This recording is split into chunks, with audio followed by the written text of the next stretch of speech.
From the outside, it looks like an upscale apartment building. And inside, well, it looks like the Waldorf. You would never guess that just 7 years ago, this was a notorious flophouse, bankrupt and dilapidated, or that half of the 650 tenants here used to be homeless. You're probably wondering who pays for all of this and how much it costs. Well, 60% of the annual operating budget comes from existing public funds of one kind or another. The rest comes mainly from rent paid by the tenants. Cost the taxpayers about $10,000 a year to house a homeless person at the Times Square. It would be costing the taxpayers a lot more if they were somewhere else. I'm Mike Wallace. I'm Morley Safer. I'm Ed Bradley. I'm Steve Croft. I'm Leslie Stahl. Those stories and Andy Rooney tonight on 60 Minutes.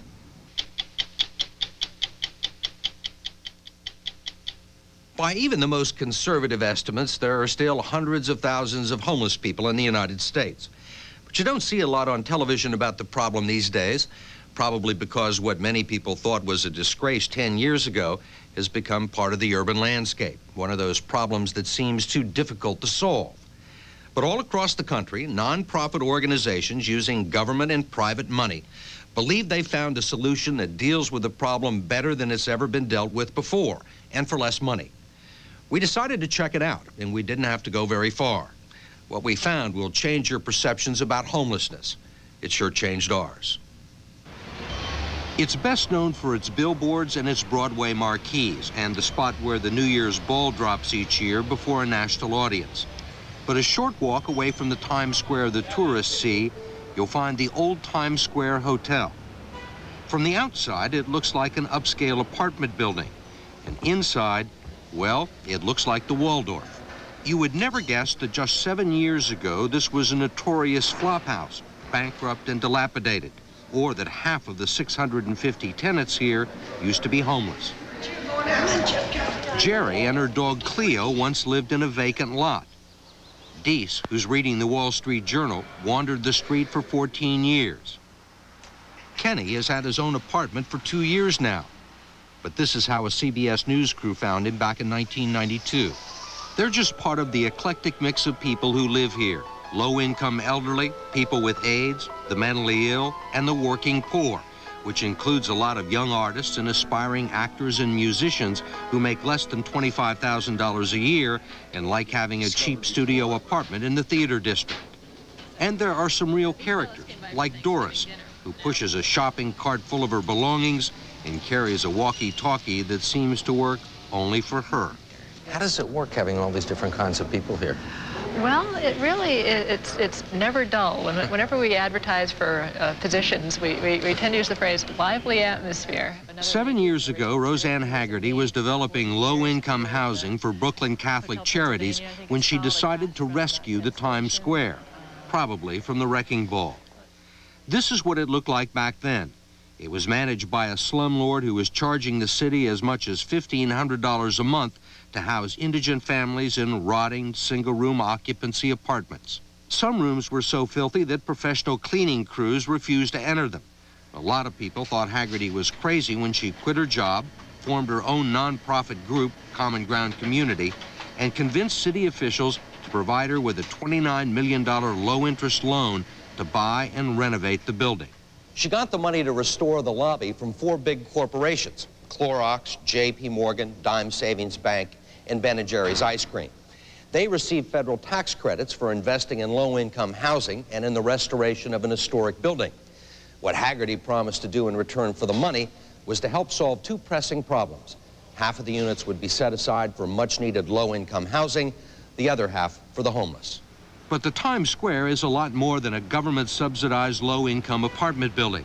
It is the largest and most dramatic example of something called supportive housing. It's called supportive housing because tucked away above the grand old lobby are the offices of social workers, substance abuse experts, and vocational counselors, all there to help people deal with the problems that caused them to become homeless in the first place. They help the elderly manage their finances. They encourage recovering addicts to stay clean. They counsel people during personal crises and help them negotiate the government bureaucracy to get the benefits they're eligible for. So we're going to do your Section 8 application. And according to Tony Hannigan, whose nonprofit Center for Urban Community Services runs this part of the operation, it's all available where it will do the most good, right where people live. We're talking about helping people set up an apartment when they move into the building, pots and pans, shopping for dishes. We're talking about working with a person to get linked up to a mental health clinic in the community, seeing if the medication they're being prescribed is working out for them. You name it, we do it. We've tried to create, you know, the social fabric that many people here, especially those who are homeless, are otherwise completely bereft of. In fact, at any given moment in the life of the building, you'd have a hard time figuring out exactly who had been homeless. Take Earl Walker, who used to be a crack addict and lived in the stairwell and on the roof of a building in the Bronx, gathering returnable bottles and cans for money. I listen to people having their Christmas dinners and so forth from the staircase, you know, the music, the stuff like that. Not very enjoyable at all. What do you remember about that time? Loneliness. Very lonely. I felt like I was the only person in the world. Now, instead of living on rooftops, he patrols them, working full-time as a security guard. The people at the Times Square trained him and found him the work. They gave me a job. It was the first job I don't know in how long. And here's this money that you're making, you're earning. Nobody's giving it to you. Like most people at the Times Square, he didn't come here directly from the street. He ended up in the city's vast shelter system where he said the conditions were barbaric, probably worse than prison, and almost as hard to get out of. From there, he went through a residential drug treatment program and eventually landed a spot at the Times Square. For the first time, I could sleep without having one eye open, you know, not worrying about, is my stuff going to be there when I wake up? Like everyone here, he pays 1/3 of his income in rent. In his case, $390 a month. All of the apartments are single rooms with private baths, and it doesn't take long to get the full tour. Here's my eating area and my bed. They kind of double as both. It's modest, but a far cry from the cot he occupied at the Brooklyn Armory. He still keeps his ID cards from those days in the city shelter system. Look like a different person, that's for sure. Those are like my little reminders if I get too cocky on myself, you know, just to remember where I came from. How much do you think being here at Times Square had to do with your turnaround? Plenty. I'm learning how to be independent, how to budget the money I was getting, to feed myself, pay bills, you know, all the responsibilities that a normal person has. I was like a child learning how to walk again. Earl Walker thinks of this as a stepping stone. He plans to get a degree in electrical engineering at a local community college. There are lots of success stories here, not all of them so dramatic. Some you wouldn't even notice unless someone pointed them out to you, like Ron, who is developmentally disabled and ended up living in a doorway on West 31st Street after both of his parents, who'd been taking care of him, passed away. I will not forget the day he moved in. He looked half human, just hair matted and so broken down. Since then, he's gotten help from the Times Square social workers and vocational counselors, and today he works part-time doing odd jobs within the building. Here's a guy who would not say more than yes or no when he moved into the building if he said that. You're probably wondering who pays for all of this and how much it costs. Well, 60% of the annual operating budget comes from existing public funds of one kind or another.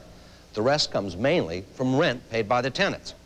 Altogether, Haggerty estimates that it costs the taxpayers about $10,000 a year to house a homeless person at the Times Square. But she says it would be costing the taxpayers a lot more if they were somewhere else.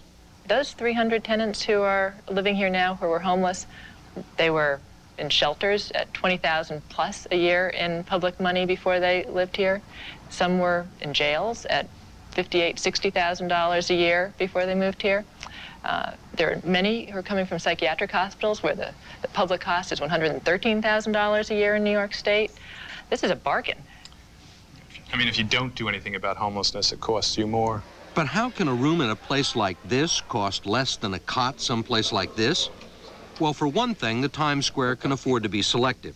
It has a 14-month waiting list and will not accept anyone who is still abusing alcohol or drugs. For another, most people here work and pay rent. To get people started, there are 60 jobs right in the building. On the top floor, tenants learn food service skills and help run a meal program and a catering operation. We've had weddings up here, and just recently the opening party for a Broadway play, which is a lot of fun. On the ground floor, they work in the Starbucks coffee shop that Roseanne Haggerty lured into the building, and at the Ben & Jerry's franchise next door, which the company donated to the Times Square. The rent that the Starbucks is paying and the profits from the Ben & Jerry's help pay for the job counselors and the training programs that put the tenants to work.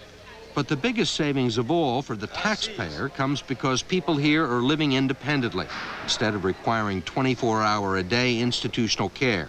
People like Ann Herman, who's 34 years old and has been diagnosed with multiple personality disorder. On Monday through Thursday morning, she's Annie Laurie, one of her 15 different personalities. She works in an office on the ground floor, crunching data and monitoring the building's compliance with a major federal program. On Friday afternoon, she's one of either two 12-year-olds, Melissa or Elizabeth, who work making waffle cones at the Ben & Jerry's. Ready, set, go. Go here. Out. Is it easy for you to live here and to function here? Yes, because I've got as much independence as I can handle and as much support as I need. If you weren't here doing this, where would you be? I don't know. I would either be on a shelter, God forbid, or on the streets. I can't imagine me living on the streets. Probably I would be in and out of hospitals, repeatedly in and out of hospitals. Before she came to the Times Square, she used to end up in mental hospitals every 2 or 3 months at a cost to the taxpayer of about $1,000 a day. And now? Once a year. It's been a whole year since a hospitalization. How many people come here and can't make it? Well, maybe if one definition of that is what's our rate of eviction, what's the turnover rate? Last year it was just over 1%. So it's sort of extraordinary, but that's basically the result of the fact that we're set up to see that people succeed at their housing, that they have help in coping with the issues that had defeated them in the past.